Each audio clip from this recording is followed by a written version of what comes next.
But talking about checking out Corner, y'all, please go check out that Truck and Chub Z, man. The dude is and especially when him and Shad get on there. Him and Shad got a chemistry, bro. It's almost like peaches and herb, bro. They got this thing going. Yeah.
Yo, what up with everybody about here?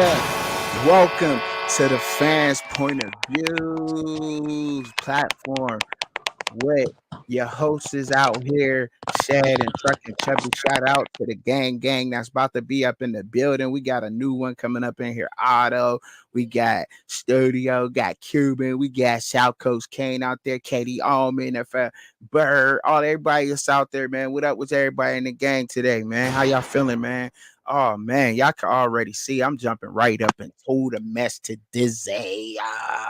I'm up on it. Yes, sir. So we have known that Coach Prime has been saying some things in the media. However, y'all know the Fans Point of View podcast is like a fine wine, baby. We late with it, but it gets better with time. You heard me? Now I'm about to drop a dime on this line. You dig? Yeah. So let's go ahead and let's drop it. Hey, look. First off, we know that Coach Prime just came out, and the first thing he want to talk about is Shedeur and Travis will be a first round pick. Now, this is just the first thing I'm gonna drop on. First off, I don't know. It could happen. For sure, Travis would probably be a first round pick. To me, honestly, I believe that Travis is a more valuable player. And hold up, the quarterback is always the most important player on the team in the NFL. You could say that. But a two-way player, the great athlete that he is, the person that Travis is on and off the field, it's hard not to like Travis. Like I was mad at Travis when he took that hit he took that hit in that Colorado State University game last year. I was tight at him. He gonna take dude bowling, but it's hard not to get mad at that man and to see where he was coming from with that whole situation. So I'm gonna be a bigger man than this. I'm gonna take you bowling, go fishing. I'm gonna get married. I'm a ball. And Travis don't say nothing. He Prime just always putting his name out there. I feel bad for Travis in certain situations because he ain't never. He just puts his head down, go to work, does his thing, and don't bother nobody. And that's why I like Travis. So to me, yes, in his talent alone, he's definitely a first rounder. Shador, there's other quarterbacks in the NCAA, bruh.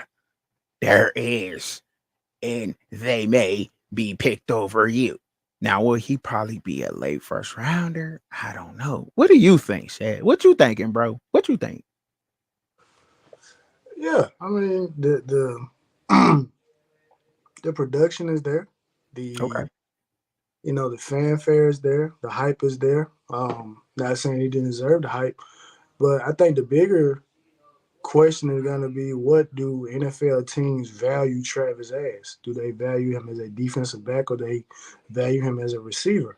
Me Mm. personally, and I've said this on Coach Hayes' show before, I think he's a better receiver than defensive back, Mm. but I think with him being at Colorado, I think his value is more on the defensive side of the ball because they have some exceptional pass catchers already, but they don't have a lot of exceptional defensive backs. So it's just going to be kind of interesting what they value him as. And I Okay. think regardless of what they value him as, whether it's receiver, um, he'll go high. But if he's a defensive back, depending on and to be honest, and we just stepping forward, I don't think he's a better corner, regardless of what type of year he has. I don't think he's gonna be drafted ahead of Will Johnson by any stretch. Mm. Um, he might not be the first receiver off the board either. I do think obviously I think he's a first round talent, but there's like I say, Will Johnson in my opinion is the best corner Man. football. But Travis is bro. Travis cold, bro. Travis cold. He cold at. I mean, look at corner. He obviously he got some things where. But to me, I thought he'd make a better corner than a receiver. So we don't agree there. Because I thought he'd make a better corner than the receiver. But if you think that, I'm like, hey. So Well, I mean, I'm more so looking at it from the size standpoint, right? Because I mhm. think with NFL teams drafting Devontae Smith, another receiver that got drafted, he wasn't a first round pick, but a guy that played at Florida State by the name of Rashad Green. He's not that big. The NFL has drafted some smaller wide receivers. It's just would they put a first round pick to it based on the size. As far as from a defensive back perspective, at his height, at his height, Travis would literally need to be about 195 to 200 to be looked at, in my opinion, as a top flight defensive back at the next level. Will That's the you way really I look at say it. that? Dante Jackson just got you. We just traded for Dante Jackson from Carolina. He went up to Pittsburgh. He's only 5'10", about what 186, 5'10", 186. Came up from out of LSU. He's looked at as one of the top cornerbacks in the league. I would say. I mean, to get traded for Deontay Johnson. Deontay Johnson ain't no scrub. Is Travis 185, 186? Travis about that. Travis Yeah, is not. no, Travis, Travis gained some weight, bro. Travis Travis, gained Travis, full equipment is probably 175 pounds. 175. What they got And him listed as? another thing, and think about this though. Travis is not as fast as Dante Jackson either now. That's a fact. That's a fact. That So that that there, you're right you about that. gotta have some things now. Now, if Travis was a legit 4-3 guy, then yeah, I can see that. But and that's another thing that's gonna be interesting. How fast is Travis really? How fast is Travis? I think he like a 449, 448, 4. You know what I'm saying? Something like that. I don't know. I'm just guessing from our test. I do not know. I have not seen him run a 40. This is me just purely speculating on the situation. But his ball hawking skills is like He's a next ball. level. He's a It's like ball. next level. You know what I mean? And But that's just me. That's me. And I could also see why you would say that he'd be a more valuable receiver than he would cornerback because of his ball hawking skills. Like his 50-50 ball to bang, he could catch everything in his radius. Anything that's in his circumference, he's catching, period. You know Yeah. what I'm saying? So And kind of going back to, Travis coming out of high school, right? Obviously, Travis was the number one rated corner mhm. in college football, but a lot of the experts indicated that if he did come out as a receiver, he would have been the number one rated wide receiver over Evan Stewart, who is currently at Oregon. Oh, And I don't disagree with that. I do think, to me, I think Travis is a better receiver than he is corner. And I mean, I may completely be off base here, but if I'm the NFL, I'm not. If you're not running sub 4.4, like low 4.4, high 4.3, I'm not drafting a 175-pound corner. all right. I'm not. Right. I'm I not hear doing that. I hear that. But I think he looked like he bulked up a little bit though, bro. He might. And then when he come out, you think he gonna come out next year? He's only in what is he in his junior season, correct? He going into his it. junior year. Well, it's another thing now, and obviously I got into it with somebody on Coach Hayes' channel about this too. Um, Travis has to finish this full. Travis has to finish this year no injuries. Oh yeah, yeah. You I can't miss agree. any game. I agree. You can't miss I any game. agree. So that's Uh, another. he has been banged up every year of college football that he has played. There has not been a season that Travis Hunter has not been off the field yet. I agree with that, bro. You got that one there. Okay. So ding ding. All right. Well, also, he also came out and said, well, guess what? They ain't playing in the cold. What you think about now to me? Now that limits him to about a few teams. Now I should have counted them, the teams, but we can do this live together or here on the fans' point of view. Okay. That limits him to only the southern teams. I mean, and when you make it in the playoffs, let's just cut to the chase here, like flat out. We ain't got to count no teams. Well, if you make it to playoff play, you're going to be playing somebody probably in the cold, right? That's just what it is. You know, Green Bay is looked at as one of the top teams right now in the NFC if he goes to the NFC. So you're probably going to wind up there in cold ass Wisconsin, Green Bay, some damn where playing in a playoff game. Or you might be up in Pittsburgh, Cleveland, Baltimore be cold too. Don't get it twisted. All these northern Buffalo, Seattle, or Detroit has a dome, Minnesota has a dome, Indianapolis has a dome. But yes, there's some teams that where you will be cold when you play football. How do you like you cannot to me, you just I think he's like all right, he can do that because that he is who he is. Okay. He can say whatever he wants. That's what Coach Prime does. Coach Prime is going to speak and say certain things in a certain way, and he uses the media just like that. But you just can't dictate where the man gonna go now. If wherever he goes, where he go. All right, that's just what it is. Now you could say he could play it how Eli, if you want to, you could try to play it. But to me, in my opinion, Chubby Webster, I should be using my big extravagant words today because I feel like Chubby Webster today in the it. evaluations that is preposterous that Coach Prime would come out of his esophagus and say such words like that. Period. To me, to me. You know what I'm saying to me, bro? Yeah. Like I'm just saying, I don't, you know what I'm saying? Like, be happy where the kid gonna go. You know what I'm saying? Now you just putting a bigger target out there and everything else, but you got to take that. You got to respect that. I respect the fact that he's using his platform for that, but you can't have it both ways. You can't say, "Oh, his daddy Coach Prime and this and that," and then he gonna say he got it out the mud. Shador, what mud you get it out of, cuz? Straight up, cuz what mud you done got it up out of you? What mud you got it? Your dad is Deion Sanders, fool. What mud you got it up? You ain't came out of no mud, cuz. What is he talking about? In my ugly face. He ain't came out of no mud.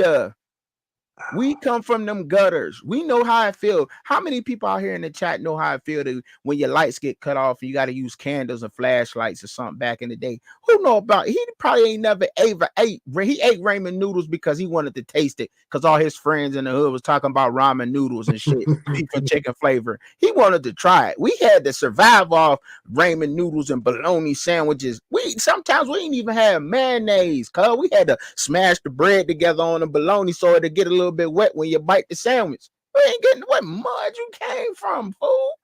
Like, man. All right, but I'm gonna let you go ahead and I'm gonna let you take it, man.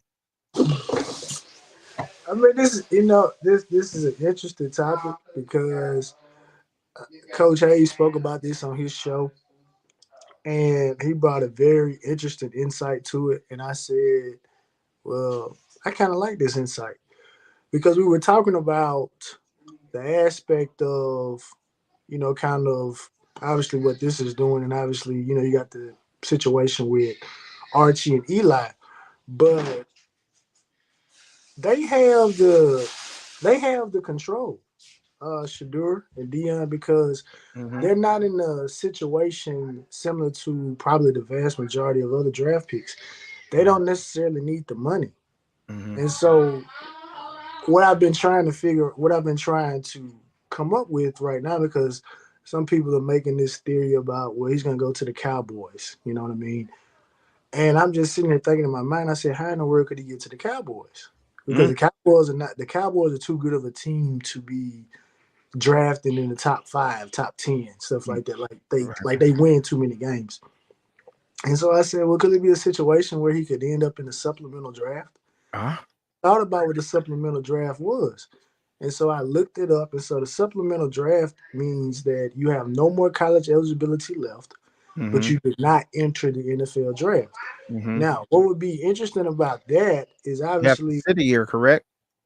What's going on? He has to sit a year, doesn't he?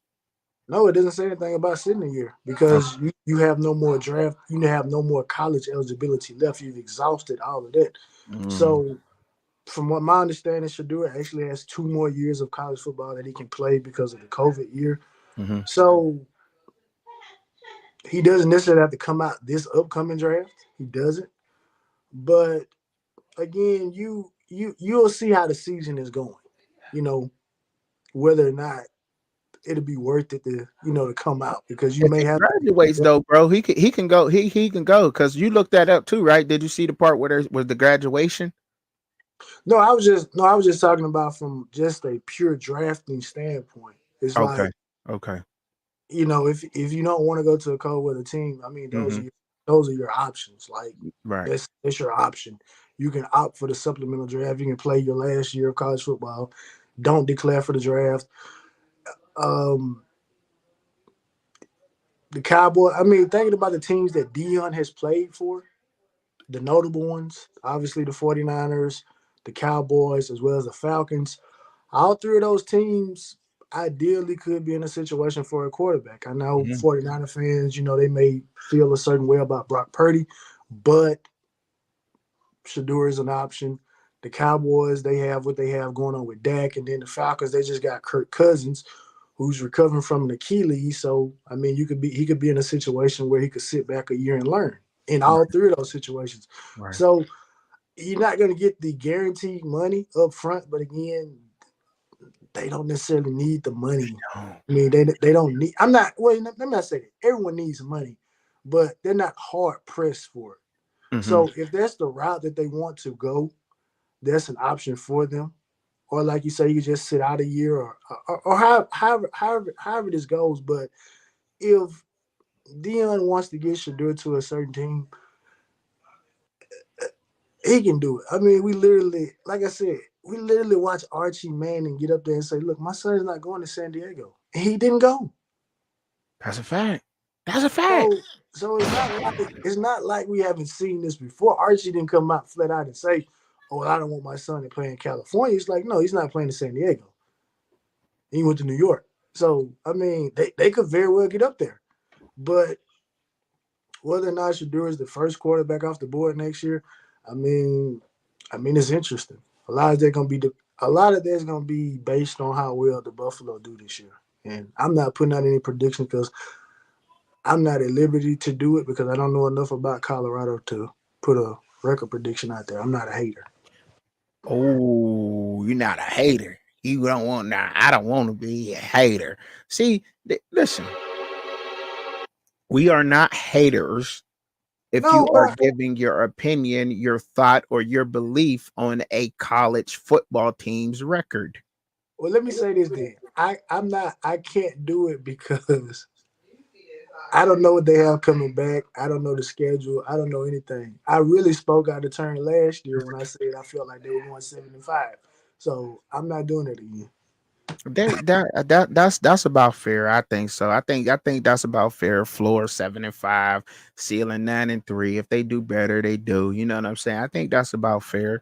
That's where they about looking. I mean, especially with the whole, especially with the schedule that they have. You know what I mean? I think they have four tough Big 12 teams to play. I think it's correct me if I'm wrong out there. They got Kansas, Kansas State, Oklahoma State, and who else are they playing in the Big 12? That's oh yeah, and they got Utah.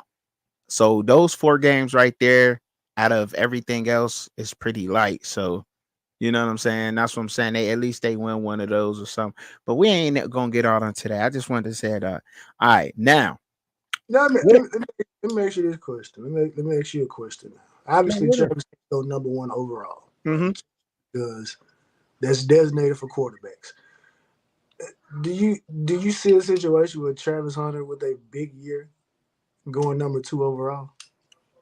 I do see a situation where Travis Hunter will be a very valuable pick. Travis Hunter can ball. I mean, look, if Travis Hunter, if he ups his production on offense at wide receiver and he grabs at least 5 interceptions, which I know he can do in that defense, that way that is set up, especially them going out and reinforcing that defensive front that they have at Colorado.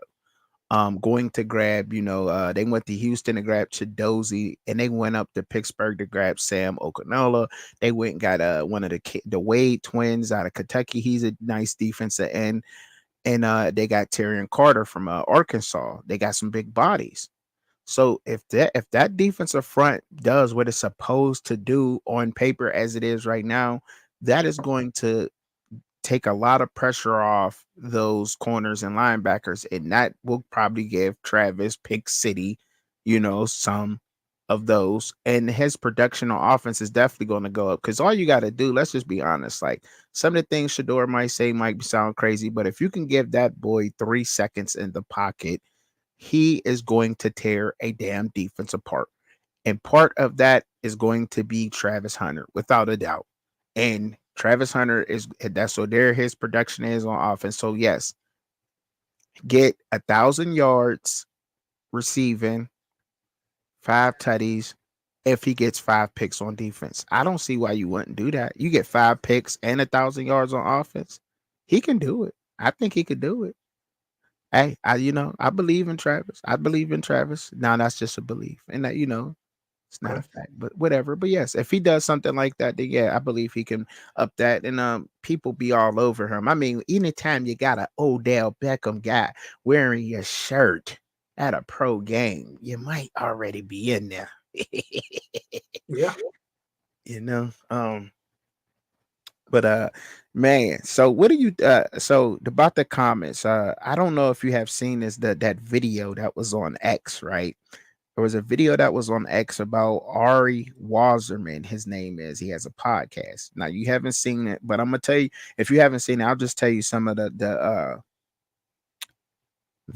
key points of where people took from. He had I think it was a whole 2 minutes he was talking, but they only took that Prime was failing in real time, and that was at the end of the whole video.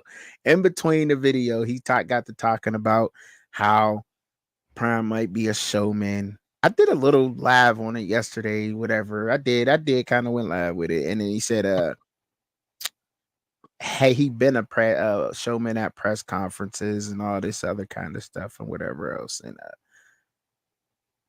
anyhow, Do you think that there's a problem with the way that Coach Prime is recruiting, or do you think that it's just today's way of doing it through social media and and not going door to door? No, I don't have a problem with that because college football has officially gone to the NFL. So the objective is to get talent. And I look at it like this: when you draft someone in the NFL, you're not drafting now. They do take flyers on guys, right? We Mm-hmm. just saw the coach take a flyer on Anthony Richardson. Like we've seen that. We've seen um, my Raiders have taken flyers on guys like Darius Hayward Bay. You take flyers on guys, but the NFL, they're looking for guys who, for the most part, you've developed a great deal, right? Which Mm-hmm. is a subject that we're gonna get a topic that we're gonna get into, which position we think is developed the best.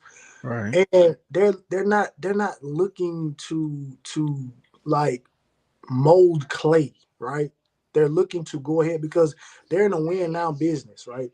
We That's watch the truth. Panthers, we watch the Panthers and we watch the Cardinals, which is something that you as a Steeler fan, you don't have to worry about this because y'all keep y'all coaches forever.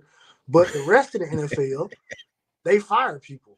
You know what I'm saying? They Right. fire people, right? But on a serious note, if he wants to build a team via the transfer portal, I mean, knock yourself out. I mean, Now let because me ask you this question. If he does not have another winning season, do you think that way will still be effective for him? yes, Okay. because Oh, and again, I may be saying this from a biased standpoint because I've been polluted by listening to some of the rhetoric that other Hurricane fans have said. oh, But you have the ability up to 5 years, according to Miami Hurricane fans. You got the ability up to 5 years to blame the previous coach. So Dion uh-huh. can blame the previous staff for up to 5 years for the current situation that the Colorado Buffalo are in. Mm. So Even with him gutting a roster like that, though. even even with you gutting the roster, Mm. you can still blame the ex. Mm. You know what I'm saying? You can still Yeah, I blame feel the ex. that. But dang, he should. Dang, because I don't know. I thought I would probably would have kept around at least some of them big linemen now, if something. But dang, he took everybody out. Like you can't blame nobody. He done restarted the whole thing. Yes, He said it. yes, Look, you can. Yes, you can. You can blame people because Chucky, again, and I take great liberty of poking fun at these people. It's not always about the players. Sometimes yeah, it's about the infrastructure around it, the culture. You got to yeah, get those players out of there because they got a losing culture. So they hmm, weren't that good to begin with. right, So you got trash. they got to get them out of there. Get Get him them out of out. I hear that. I hear that. I feel that, and I was okay with that. I was like, just some of them, there. some of them. You can't keep no stragglers. Can't none. No, you can't keep it. Even the offensive lineman that went down to Florida State University You on the can't on the you can't do it, man. ain't none of them. Dang, dog. Because they don't fit what the new coach is trying to do. I Even get it. though Mm-hmm. prior to the portal, you just had to deal with what you had on the roster. But with the portal, the job is so much easier now. But you still Hmm. can blame the other guy for 5 years, though. Right, right. Okay. I get Yeah, it. I get it. I'm being Fair enough. I'm being a little facetious right now. But on a serious note, all jokes aside, I don't have a problem with what Coach Prime is doing because at the end of the day, like I said, it's the NFL and recruiting services, and I can't put the complete blame on them because you're talking about maybe 30 to 40,000 kids that play high school football, and I could be way off, but and only a finite amount of that number is actually going to play collegiate snaps. There's no way in the world that these recruiting services can evaluate each and every one of these. Mm-hmm. There's no way in the world these coaching staffs can do that. Right. So to just kind of wrap it up, you could have a guy that was undervalued and then he turns himself into something that shows some self-motivation, that shows some self-determination. And if you can get those guys on a bigger stage and they still have that chip on their shoulder, Mm-hmm.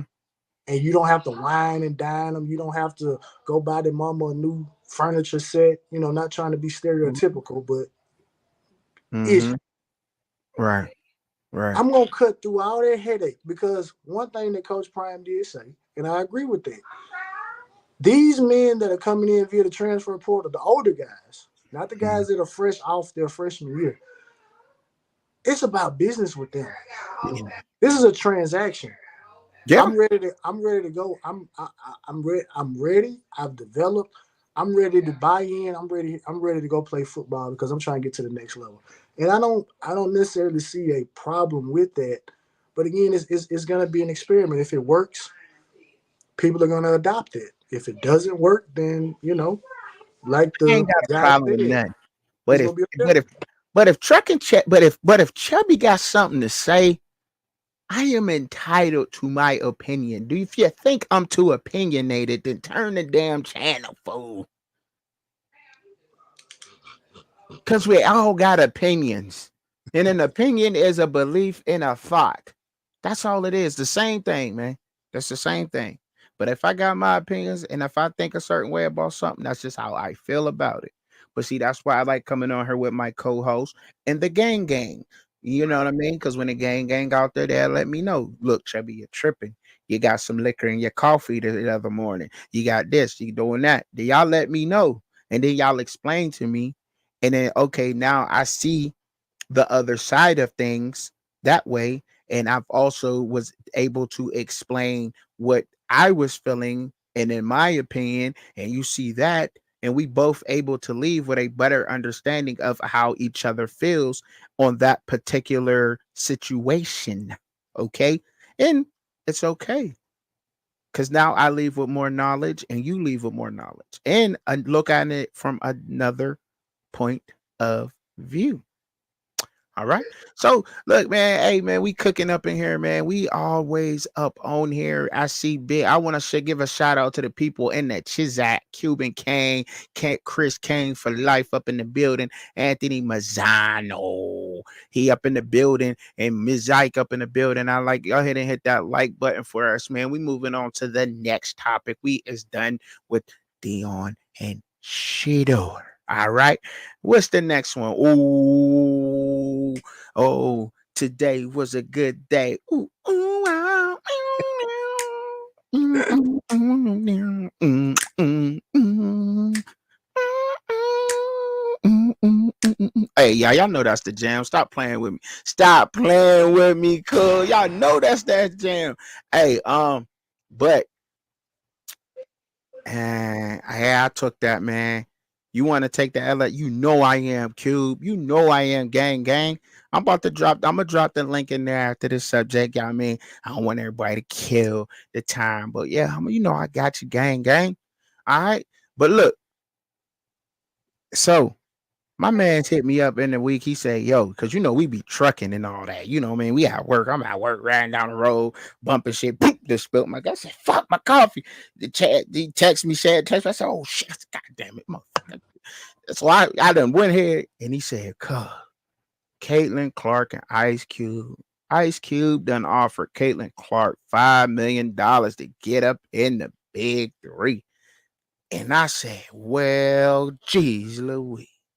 Man, oh man, hey, $5 million is a lot of money compared to what she's gonna make in the WNBA. Minus her NIL deals. That's a lot of bread.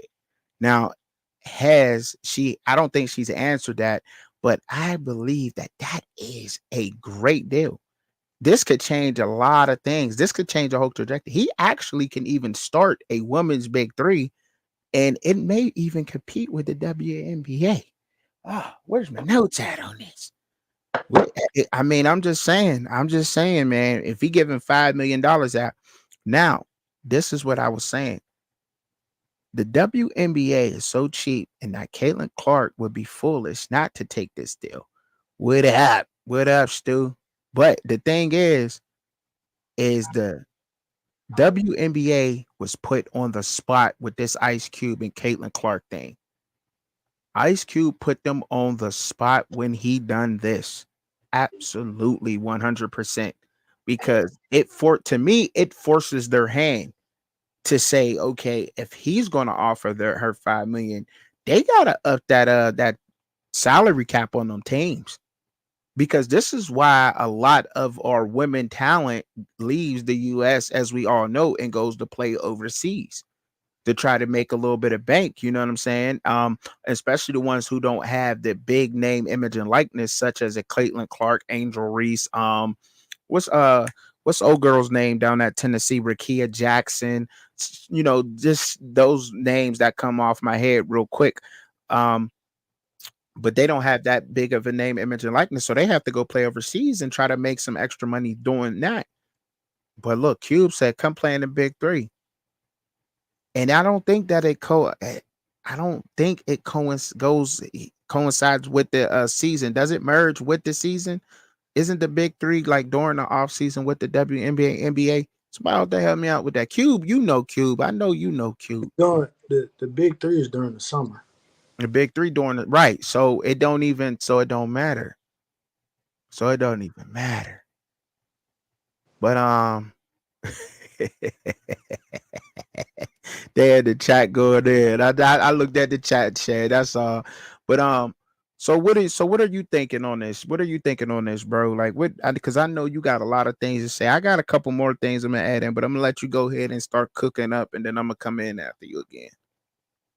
I mean, to me, it doesn't make any sense from the standpoint of her actually playing. Really? It makes sense from a business standpoint if you're talking about you trying to get more viewership to the Big Three. Now, to obviously doing the research, the Big Three viewership has increased every year. Is I believe next year be going into the 7th year, and so they are garnering viewership organically. But I don't understand where Caitlin Clark fits into this, right?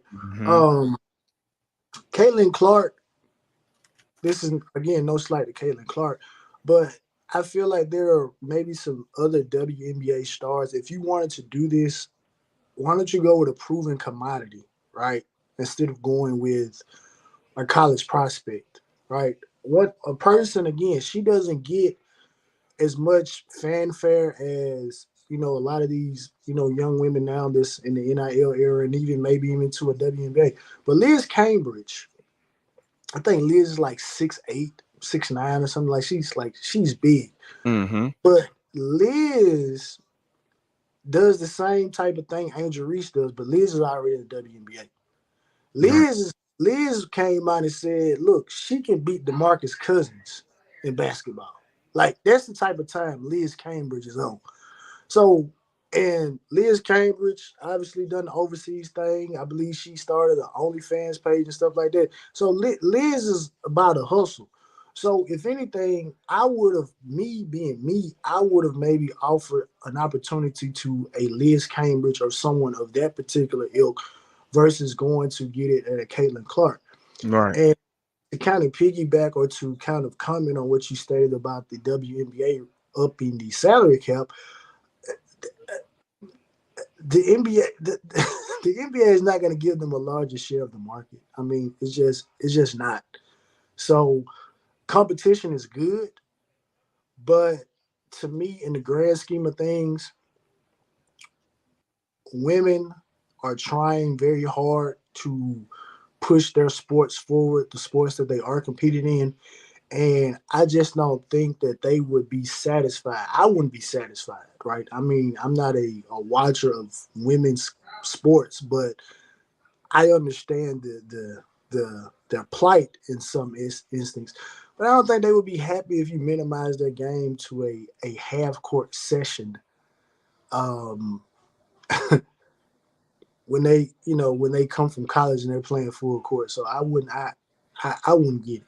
And Cuba's drawn some criticism from some of the statements that he made because he said that those other countries are dismal and doomed. And so her name escapes my mind right now, but one of the co-hosts on Gil's Arena, she took those comments to heart because she said that a lot of those countries are very nice that they go to, and he spoke out of turn, and he's really not. That's really not helping or benefiting the WNBA because the league is not active during the time of the year that they actually go overseas to play basketball. So it's not like you are giving them an alternative. They still can go overseas, and if they want to come back and participate in the Big Three, if that's his grand scheme, they Mm-hmm. can do that. But there's still a gap between when the WNBA season ends to when the Big Three season starts. And I'll say this, and I'll give it back to you. Cube has made a splash with some obviously non NBA talent because he went and got. I don't know if you're familiar with him. He goes by the name of Frank Nitti, a Okay. Drew League MVP, very very good player, point guards, played overseas and stuff like that. He recently joined the Big Three. He's going into his third season. Frank Nitti has a nice fan base himself. So Cube is he didn't offer Frank $5 million though. But I see Q busy trying to go and get different demographics. And at the and at the bigger thing of it, I mean, Caitlin Clark does have a certain complexion. We don't have to get into the politics of that, but she does have a certain complexion that could bring in a She different got the fan. complexion for the connection. Just say what it is, cuz. No, I'm saying no. But What's understood not to be explained. But right, but right, I right. understand what you're doing if you can. And Caitlin is Well, unique because we're talking about Iowa. So, I but think from a I play feel that. standpoint, I don't Hmm. get it. But from a business standpoint, it does kind of make sense. Well, well, at for must I add, and I was going to get there, Cuban, but since you brought it up in the comments, and I see that, and I seen that about the WNBA, right? The WNBA, the NBA period did not help Cube out in in the beginning, right? They just didn't. He tried to partner with them. He tried to get help from them with the arena, so forth and so on. They have been blocking the big three, right? So you know that this is some kind of get back, right? This is some kind of, it may be that. And I think that that's what he's going for. But look, and you made very great points. And now I see I'm able to see things from a different point of view there. This is why we have these discussions. However, I disagree. And I think that the WNBA could benefit off of a league such as this. It does not, because of the way that it is, exactly what you said, the format, it just keeps up with practice. Okay, we say that the eight, or what's wrong with America and basketball. I learn from you guys a lot. I listen, I pay attention to everything everybody says around me. I soak all the information up. We don't practice enough in America, right? That's what we're all talking about. We just play games. Well, this is another way and form to keep your skills sharp. And if he's offering one player 5 million, he can offer a slew of players a decent amount of money, way more than what they're going to get paid in the WNBA anyhow, and they'll be able to compete. And I just think it'll be great. And when I heard it, I was like, big ups for Cube for doing that. Why wouldn't he go after that? Now the only thing, and I seen where other people was coming from, was like, why didn't you go after other names going to the WNBA, such as, like I said, a Rakia Jackson? I understand why he didn't go after Angel Reese because she has not declared for the draft yet, and neither has like a Haley Van Lith, but Caitlin Clark has, and she's just the biggest name, and she's gonna bring eyes wherever it goes, and it makes sense from a huge standpoint. Period. Now, this has worked out for so many women. He gave big women opportunities. Lisa Leslie, Nancy Lieberman. These are just two women that have come up and have coached men's basketball because of the big three. So in his comments about the other countries, it's just competition. I think that was just competition. I don't think that he meant anything malicious or with saying what he said. He was just saying, look, y'all, why y'all want to go overseas and play? You could smoke blood in Cali in my league. You ain't got to take IV, Vicodin, Percocet for your injuries. I'm gonna let you smoke some bud in my league, kick back, use for your injuries, rub some THC on the joints, you know, and you gonna make a couple $1,000,000 while you doing it. Like, who wouldn't want to do that? You know what I'm saying? Like, to me, I think that it was good, and those are some of the benefits on that. Now, we have some things talking about some people got in the chat, and I want to address that, but that's just me, bro, right there. And but look, that's why I really like I really appreciate the conversations that we have, because you give me another point of view and another way to look at things, and to slow down and say, okay, I see that other side to things too. But I'm rooting for him to do it, bro. Now, in this question, would you like to Cube? Would you like to see this happen for Cube? Just that simple question. I mean, if he would give, if it's going to be a situation where it's full court basketball 5-on-5, and Mm-hmm. you are giving competition to the WNBA, then yes, I would love it, because Mm-hmm. competition brings Okay. out the best in people. Because, not switching the subject, but we were I was listening to a discussion where they were talking about like the XFL, USFL not being able to penetrate the NFL's wall. Well, QB is in an interesting situation right now where you can penetrate the WNBA wall. Um, Now, how he's going to do it, if that's his sole main objective, then go ahead. And it Mhm. does benefit that you are maybe branching out and trying to do this in a situation where you have players like a Caitlin Clark, like an Angel Reese, that have such huge names that they could be the vanguards Right. of this particular league. Because Angel Reese flat out said, "Hey, look, my NIL deals are going to be here, past college, right? So those could be Uh, situations that you could maybe, again, like you said, bring in some additional dollars." So I right. mean, if he's looking to do that, then I agree. But if it's half court basketball and you're playing retired NBA players, like that's not, no. I don't want to see that. Okay. Well, I think I don't. I mean, Chubbs. I mean, I'm not. This make some people may say it's a sexist comment. I don't want to see Caitlin Clark up here trying to play defense on Joe Johnson. Yeah, yeah. Yeah. Now I agree with that. I agree with that part. And now I'm thinking that he wants to start a whole Big Three women's league. You know what I'm saying? A Big Three women's league. Um, and I'm sure that he'll probably have to make some changes. But I think he'll have to do that. I should have added that in there. But yes, he absolutely probably would have to start a Big Three women's league. Because other than that, you'll probably be getting them, and they'll have to worry about injuries and. What it look like, Caitlin Clark getting injured by a 50-year-old Joe Johnson, something like that. That'd be crazy. You'd be like, oh, Caitlin can't play for the Liberty now because she got injury by Joe Johnson. He retired, and or anybody that's old, Nick, Hey, Joe, right? go. Hey, Joe, will cook Caitlin for about 70.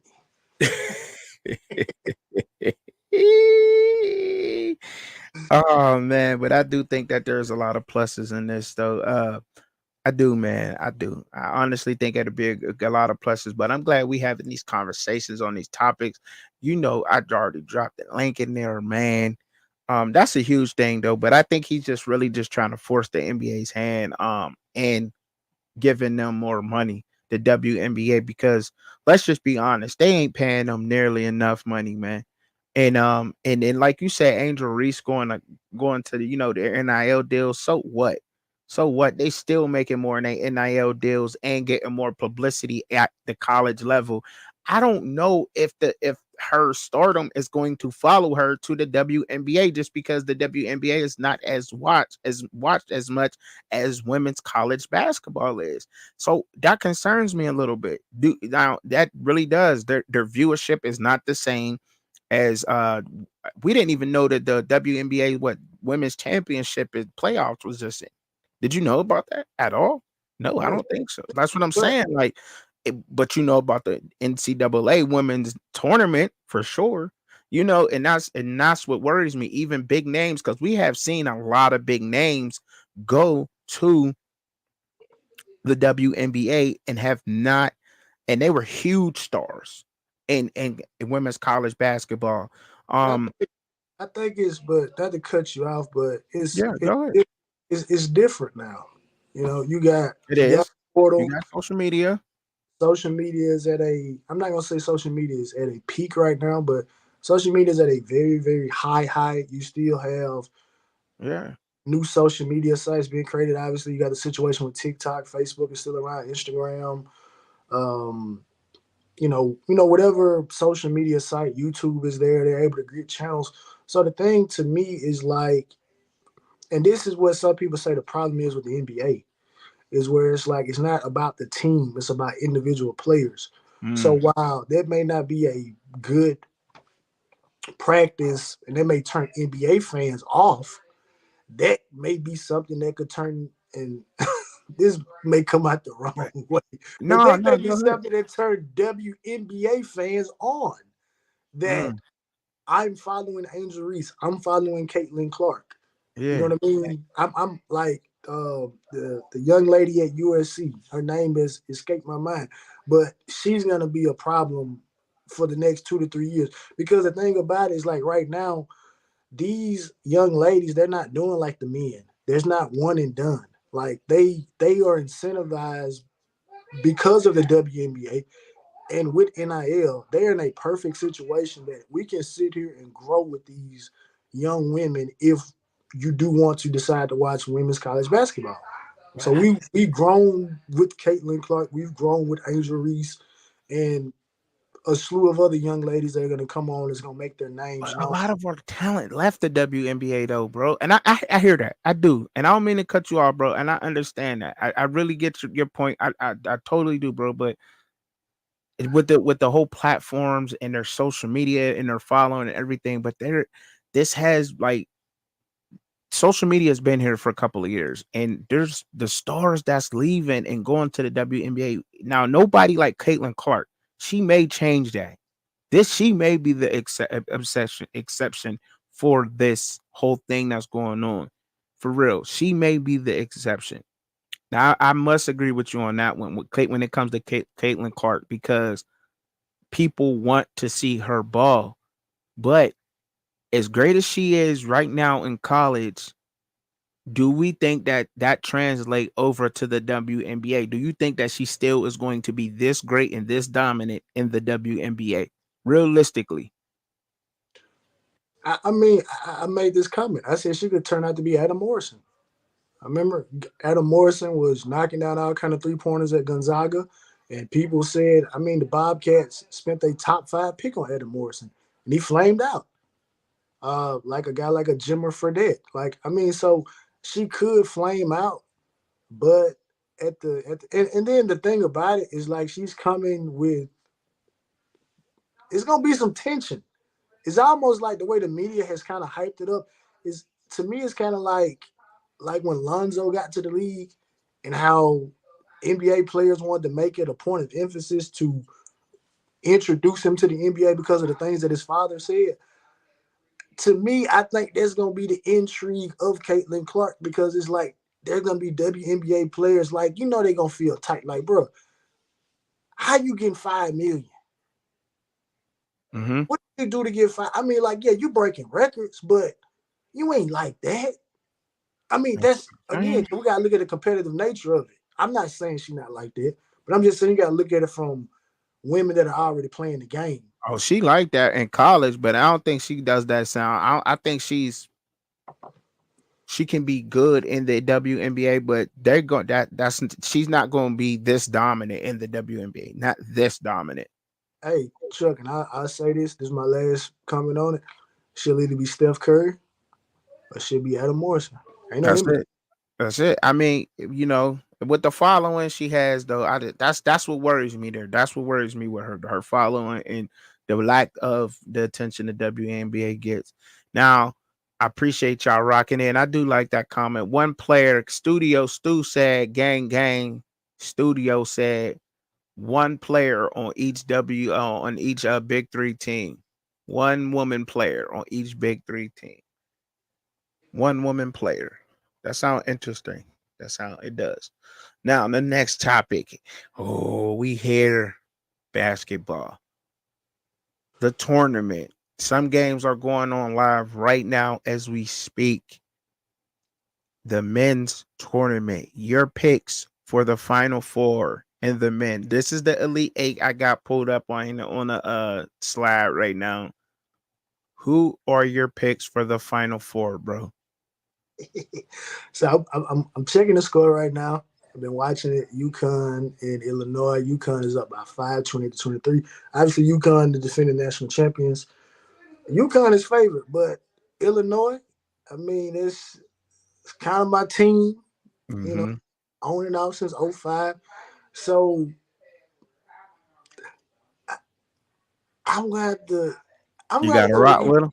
I'm about to go with UConn because Oh, my man Terrence Shannon, my man got 2 points. He 1 for 7 from the field right now. If he don't get started up, UConn gonna run away with this. But I'm gonna go with UConn. I'm gonna go with Bama over Clemson. I'm taking Purdue over Tennessee, and I'm taking Duke over NC State. oh, let me round of applause for you, man. So me, well, obviously, um, I went with UConn, right? I went with Clemson over Alabama. I went with NC State over Duke and Purdue over Tennessee. I have Purdue taking the whole thing.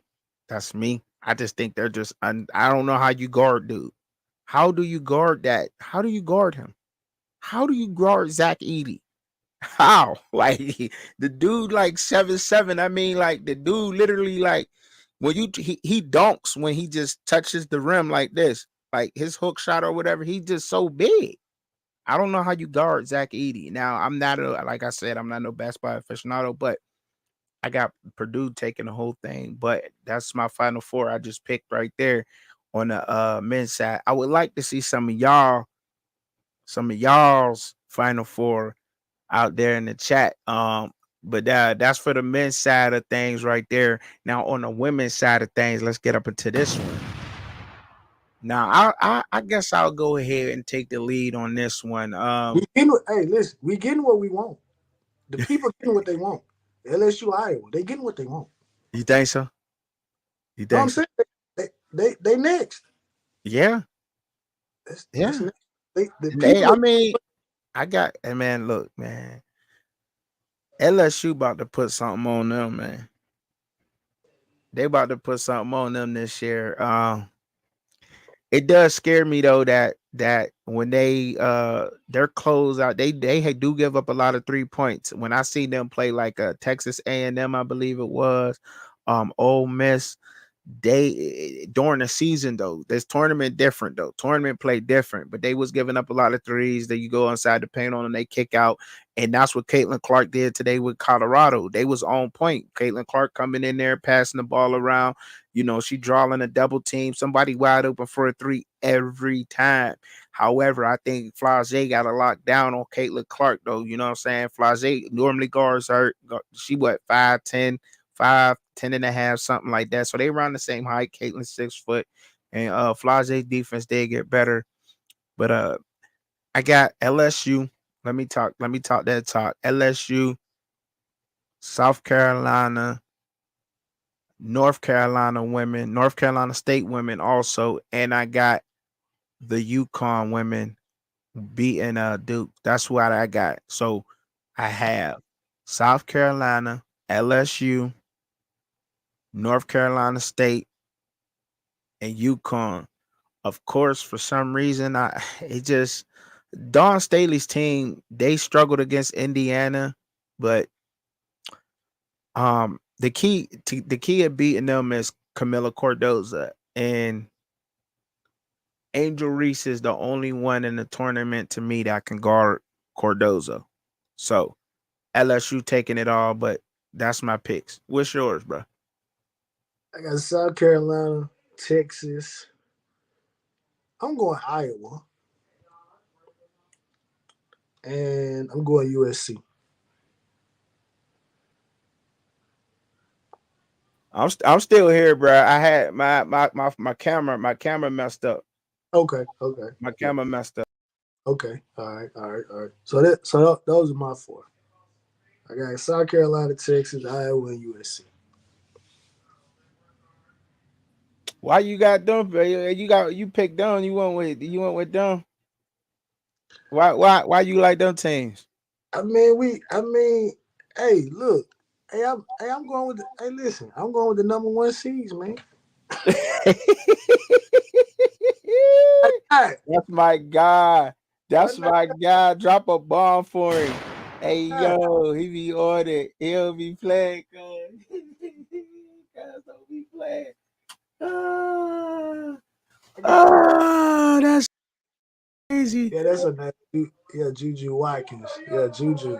Yeah, Juju a problem, man. She a problem. He said that's that's what happened when I lied picking LSU. Man, look, that's not a lie though. Do you think what you so Cuban? All right, you are the basketball guy in that chat, right? You who? So listen, you do not think that the key of beating South Carolina is Camila Cordoza. Now we know Malaysia for a while. He will go crazy. Bree Hall nice, and so is Chloe. Chloe good too. Don't let me get it. They got a good team, but I would rather that. But if you can get Camila Cordozo out of here, who gonna guard Angel Reese on South Carolina? Who gonna guard? Who can guard Angel Reese on South Carolina? But besides Camila Cordozo, I'm waiting. I'm gonna wait. This is terrible.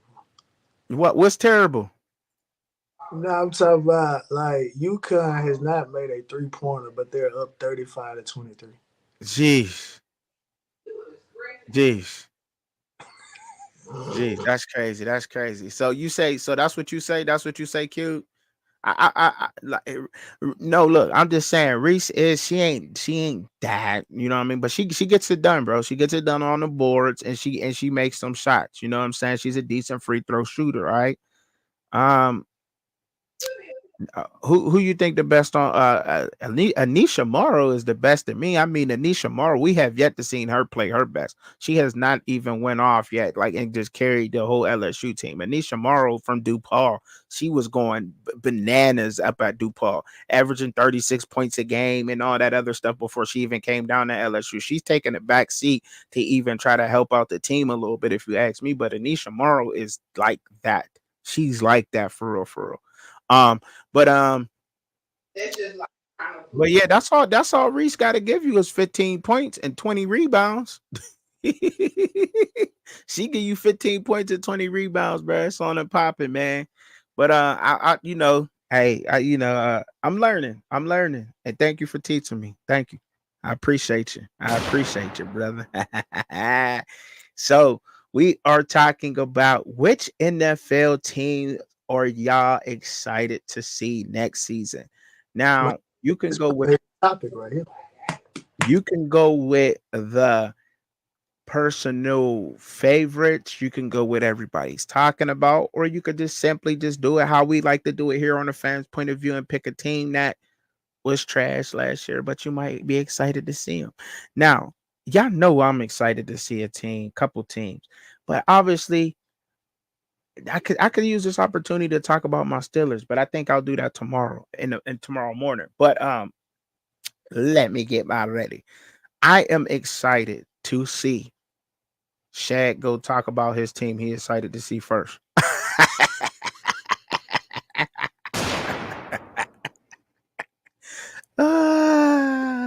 Well, you know what? As much as I'm like you, it's easy. I can talk about the Raiders, but for as much flack as I've given my second team, Mm-hmm. I'm intrigued to watch them play.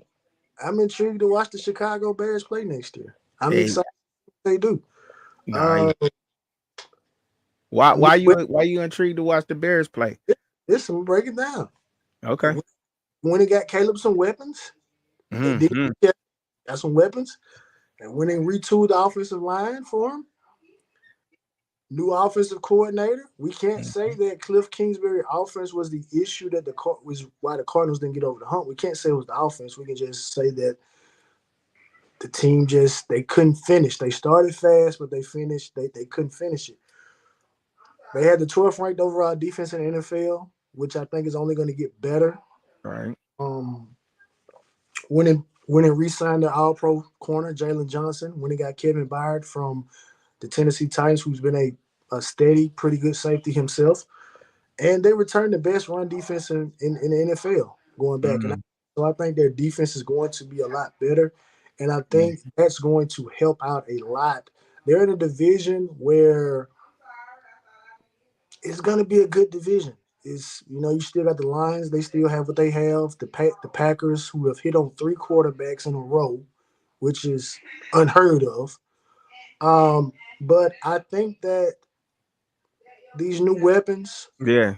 this defense that they have, I think the Bears They could linebackers was crazy last year. I was really a huge fan of their linebackers last year. Like, according to PFF, second best linebacking core in the entire NFL behind the 49ers.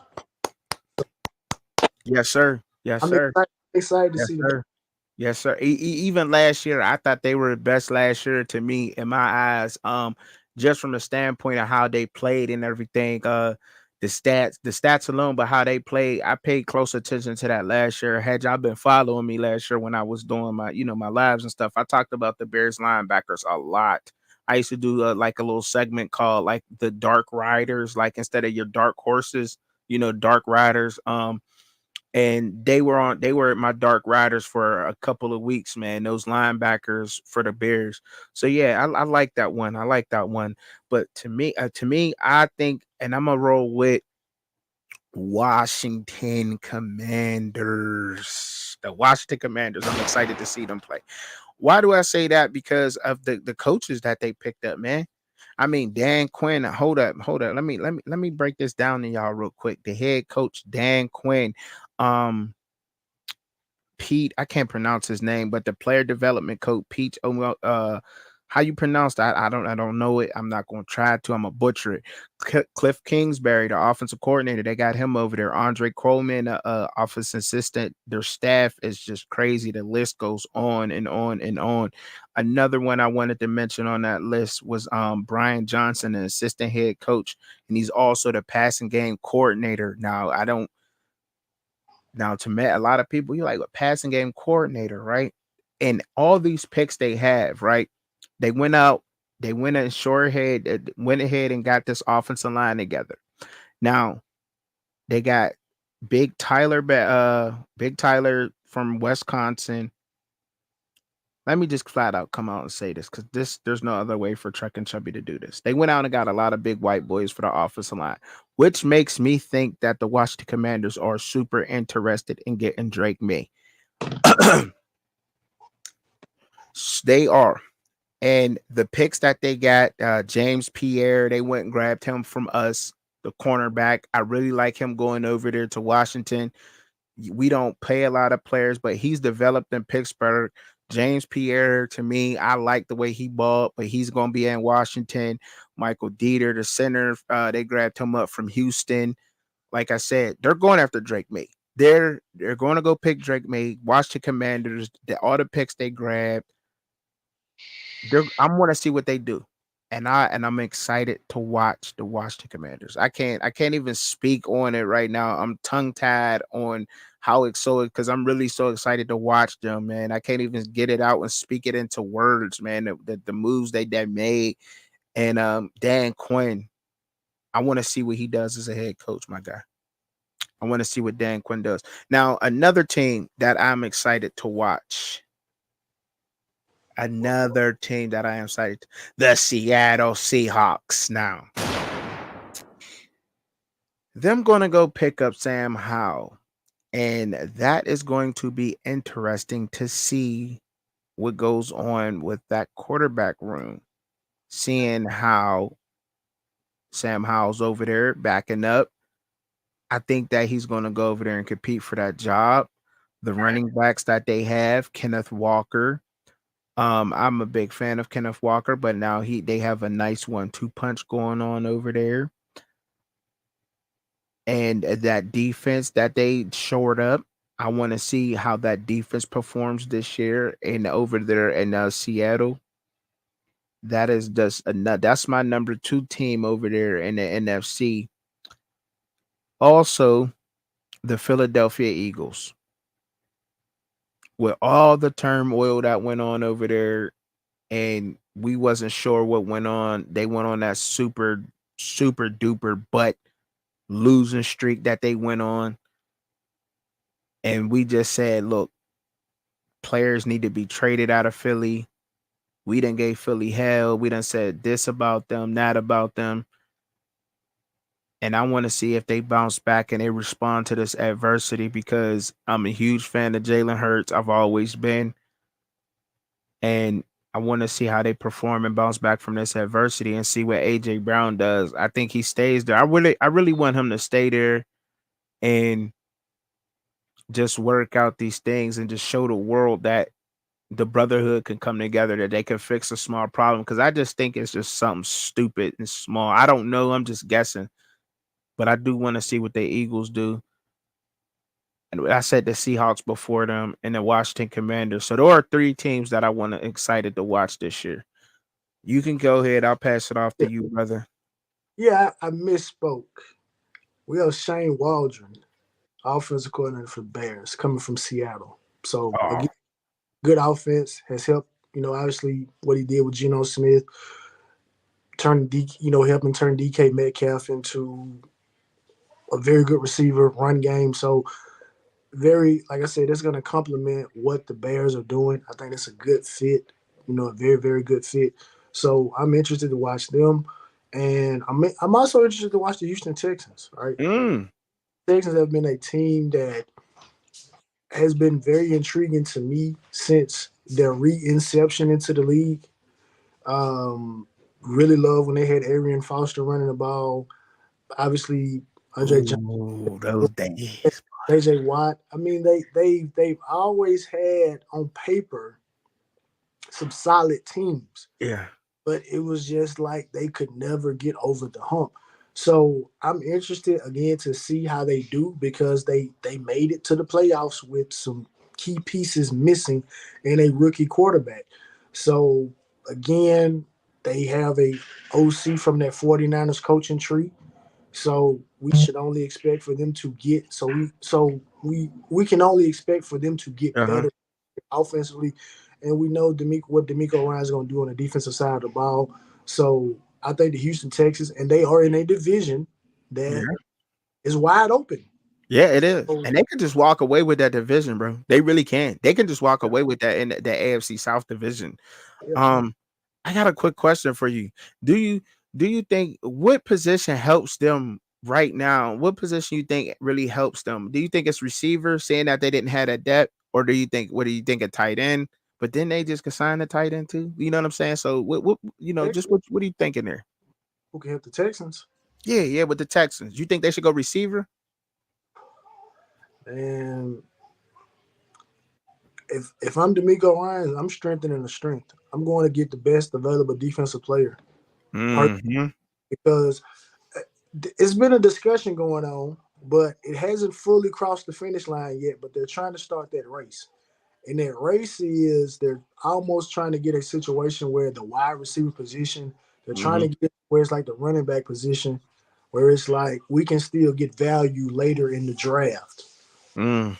So if you can get another premium edge, or you can get a premium linebacker or a premium corner, Yeah. which I would go and do that. I mean, they have a guy. They got Stingley Jr. out there. They got Will Anderson as an edge. So they have a good defense, but I would strengthen the strength personally.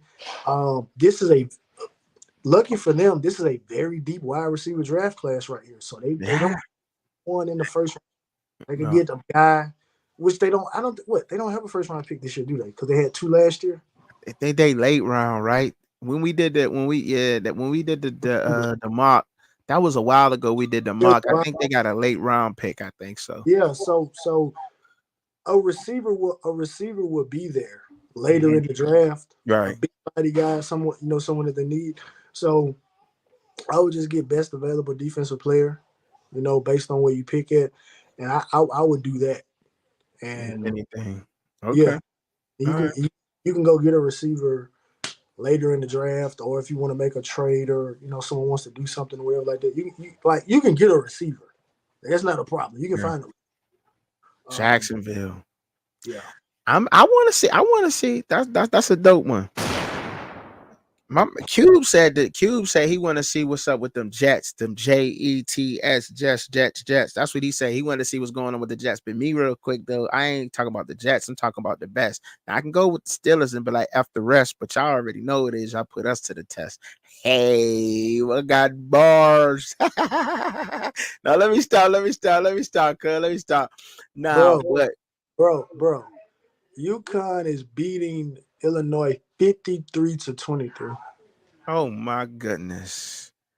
I took Bro, Illinois. I bro, took that 8.5 from Illinois, bro. bro. Connecticut has scored 25 points in the second half. Illinois 0. Gee. Oh my Yes. goodness. Man. Dang, man. You, I took that 8.5 too, man. They you, gave you him 8.5. Purdue too. Huh? You said I what said, now? I said you taking Purdue to win it all. Yeah, UConn. Purdue. Yeah. I just don't see how you guard Zach Edey, man. I mean, like the dude just I don't know. now Boy, he's so big. Like you either gotta foul him or you gonna foul him down low. I mean, what are you gonna do? He getting 20 rebounds a game, 20 rebounds.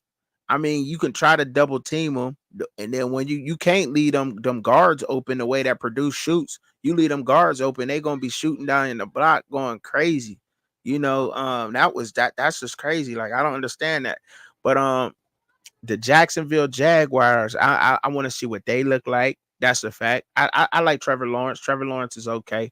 I'm gonna talk about my Pittsburgh Steelers tomorrow morning. You know how I give it. I ain't gonna talk about them right now. I'll talk about them tomorrow because they gotta have a whole 15 minutes where I'm just talking about Steelers. So I'm not gonna talk about them, right now because it's just easy. Yeah, feel me? Yeah, feel me? I gotta say something. That's I think I've been normally doing it. I think I've normally been doing like my Steeler little thing on like Sunday mornings. I think so. I'm gonna like keep it that way a little bit, unless we get into a discussion about that. Yeah, man. But there's a lot of teams out there in the NFL that we are excited to see this season, and I think that we are in for a huge NFL wide receiver position draft.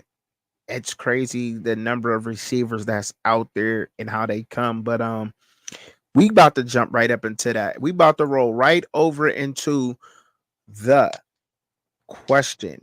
What position comes to the NFL best prepared? Quarterback, running back, wide receiver, tight end, O line, defensive lineman, defensive end, linebacker, cornerback, safety. Which position comes to the NFL best prepared to you? Now, um, there is really no right or wrong answer with this, was what I found out. There's really no right or wrong answer with this. It's just really what you support, especially from what I went through, the rookie of the years and so forth and so on. Like there's really no right or wrong answer with this. And that's why I like it because there is no right or wrong answer. To me, I would say defense linemen come in the NFL best prepared more than any other position. Why do I say that? And there's no knock on defensive linemen, but it's the dumbest position, the defensive end, I should say. The defensive end. It's the dumbest position. Put your hand in the dirt, rush the quarterback. Get whoever got the ball behind the line. Get whoever got the ball behind the line. And that's just what it is when you play football. Now I know the defensive lineman you can get into the three technique and a lot of guys don't understand it, their techniques. They don't understand where a zero tech how to play the what that is from 0 to 9. They don't understand what that is. Okay, so when you 0 is right in front of the guy. When you right there, smack in front of the center. Okay. Then when you move it into the 1, that is the center's inside. That is the center's outside shoulder. I'm sorry. And it you or you could say it easily right in between the gap, or you could say in the guard's inside. The 2 would be the guard's inside shoulder, and the 3, they say the 3 is the outside shoulder or within that gap between the guard and the tackle. Now I know what I'm talking about. Don't y'all be out there trying to play me talking about Chubby don't know what he on. Cause Chubby know what he be talking about. The 7 is either right in front of the tight end or not outside. Now there is something what they call a wide 9 technique, and the wide 9 technique is outside of everybody, the furthest man on the offensive line. Say the tight ends on the outside. That's when that defensive end line up outside of him. That is called they either call that the 9, or some people, the correct terminology for that is the wide 9 technique. Okay. Guys don't understand. The problem is with some of the defensive linemen, and why I had to take back the defensive lineman being the dumbest, is because that's actually hard to do when you're in the game, is to find that particular gap that you're supposed to hit, especially when you're doing double stunts and cross and things of that nature. Okay. But the defensive end really doesn't have to worry about that. And the smarter they come, the better they are. That's why players like Aaron Donald, Matt Crosby are so good, because they understand their gap assignment, their techniques, and everything like that. But a lot of guys are coming into the NFL and they don't understand that. They do not understand that this leverage that you have to use to fight, what moves you use. You know what I'm saying? Like, they don't understand. A lot of them guys don't understand that coming to the NFL, but they get on here and say that we don't know what we talk about on a fan's point of view. Well, baby, I just broke down something down to you. You feel me? And so I'm gonna pass it to my co-host, and he'll tell me another position he believes. Man, this was hard. It really was, because, Yeah. like I said, made a very compelling case for the defensive line, defensive tackle, defensive end. Obviously, the case can be made for linebacker, quarterback, whatever. But I went with tight end. Oh. I think with the way that the offenses are being run now, where Mm-hmm. you that offense, or that package that the Patriots made so popular with Hernandez and Gronk, it's become a premium now for teams to have a non-traditional tight end. Now, if you can still do traditional things, that's great. But if you do non-traditional things, then you got an additional receiver on the field, right? Mm-hmm. You can go all the way back to, a Jimmy Graham, if you want to talk modern era. But I went back to 2014, and I'm sure you'll remember some of these names, because I'm looking back and I'm saying, okay, I see these names and these guys are still doing it right now. Right. Uh, Eric Ebron, drafted by your Steelers initially. Well, no, Hold you up. drafted Detroit. Ebron went to the Colts. He was with the No, Colts, wasn't he? he No, got or drafted. was he? Yeah, he was with the Colts. He went to the Colts, but he got drafted by Detroit. Yeah, But Detroit. Okay. I know Eric Ebron because Eric Ebron bent us over quite a few times, right? Right. OJ, tight end from Alabama. Interesting thing about OJ Howard is, like, OJ Howard had to take a back seat Yeah. to some dynamic wide receivers at Alabama during his time there. But if OJ Howard was at another institution at the time, OJ Howard probably would have put up stupid numbers, right? Yeah. Evan Ingram, Mm-hmm. played at Ole Miss, right? Went to the Giants. Very good tight end. David and Right. Joe from Miami. Aiden Hurst, T.J. Hawkinson, Noah Fant, Kyle Pitts, and the newest. And these are just the guys I'm naming that were drafted in the first round, right? These are just first round guys. And then you got the newest kid on the block, Brock Bowers, who can do everything. Every. And taking away from first round picks, obviously you got Travis Kelce putting in work. Mm. Got my man over there with the 49ers. His name escapes me right now, but Kittle. George Kittle. George Kittle putting in work. So I mean, like, the tight end position is it's to me, it may not have impacted the game as much as this new edge guy, but Mm-hmm. you gotta have one. If you're serious about doing something deep in the playoffs, you gotta have one of these guys. And I You think do. the from the collegiate level, they're doing a fantastic job with getting these tight ends ready to go day one. Okay. Yeah, I So like it's that. hard between the tight end and receiver, to be honest. It was kind of hard, but I said, you know what? Receivers have been doing what they've been doing. You know what I mean? And there have been some bust receivers, but I really can't think of very many Tight end. ends that have gone Mhm. early and have not been as advertised. That's right. That's Like, right. 'Cause even when you think about where we got Darnell Washington in the draft, from Jake Georgia, Brown, another one. fire move. Exactly. So I mean, those are two guys that are on your, that are on your squad. Hmm. Right? So, Yeah. and another guy that y'all had a couple of years, Jesse James. So Yeah. I mean, it's you have to have one. If you have two, you're doing great. But you got to have one of these Yeah, guys. you gotta have one of them, right? And I don't know why I thought the Houston Texans was probably gonna grab up Cade Stover, because you right that tight end. This was hard, but the tight end position, you got Jared Wiley. He in the draft too from TCU, right? Big Wiley. He in the draft too this year, correct? Cade Right? Stover out there, Jaheim Bell. You just named Brock Bowers. That's four good tight ends right there. Four good guys. Four good guys. They can Like do whoever get everything. yeah, that can do everything. Block, they can run, catch, pass, and yes, so I like that. I like that. Um, I would say receivers are getting better. Receivers are getting better. They really are. They really are getting better. I value out of the receiver position. I value route running more than anything, because if you're a great route runner, you don't need top end speed.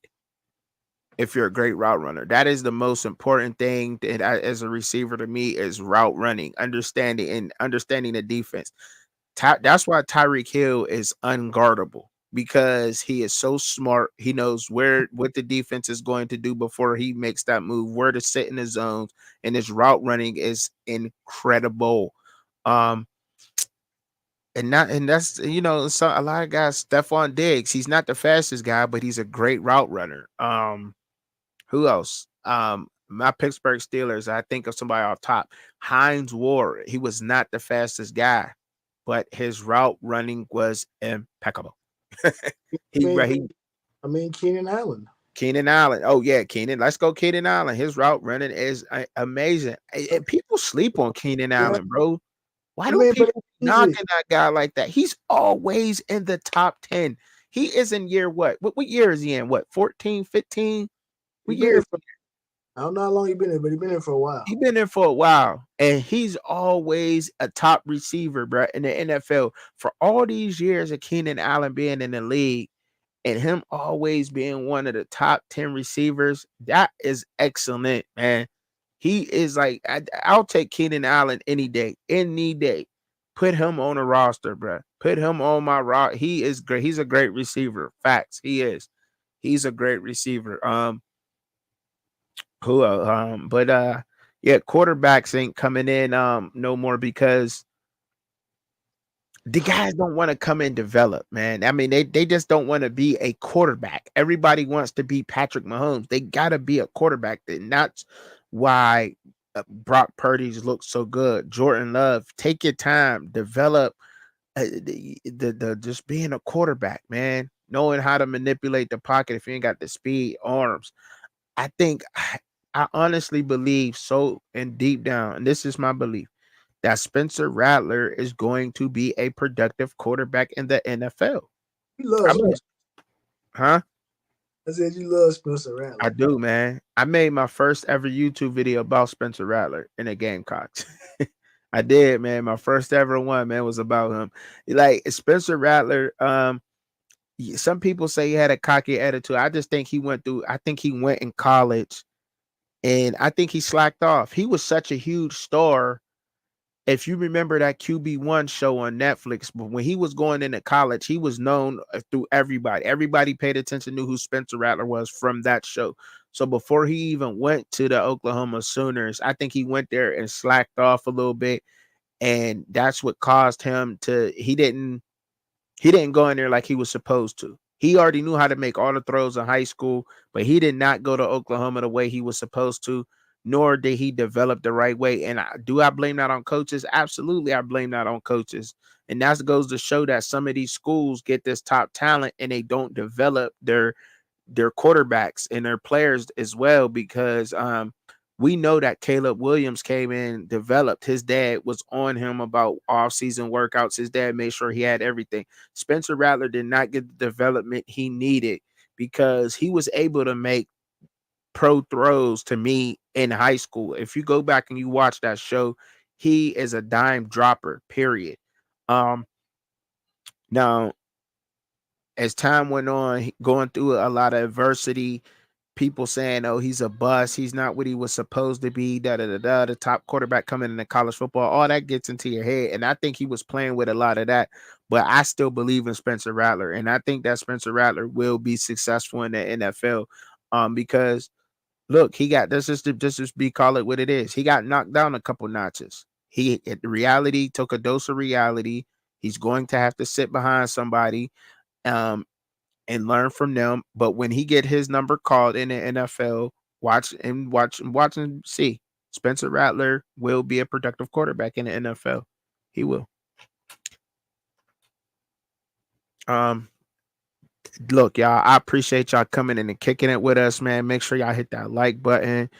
Y'all come through. I really do, man. Hey, bro, I appreciate your time. Make sure that you tell the wife and the baby, man. I appreciate them too for letting you come and kick it with me, because I know you got daddy duty. No, I do, bro. I do. You know what I'm saying? But you take care. God bless you, man. God bless everybody up out there. Have a wonderful night. Tune in tomorrow morning. Tune in. Y'all know what time it is tomorrow morning. It's the morning after with no plan B, baby. Baby. You got to say the baby like you from New Orleans. Baby. Peace. Want to see Truck and Chubby live and co-host Shad? Tune in at Fans Point of View, Saturday, 6:30 p.m. Eastern Standard Time, 3:30 p.m. Pacific Time. But in the meantime, in between time, enjoy the content. Don't forget to hit your notification bell for all updates. Thank you for watching.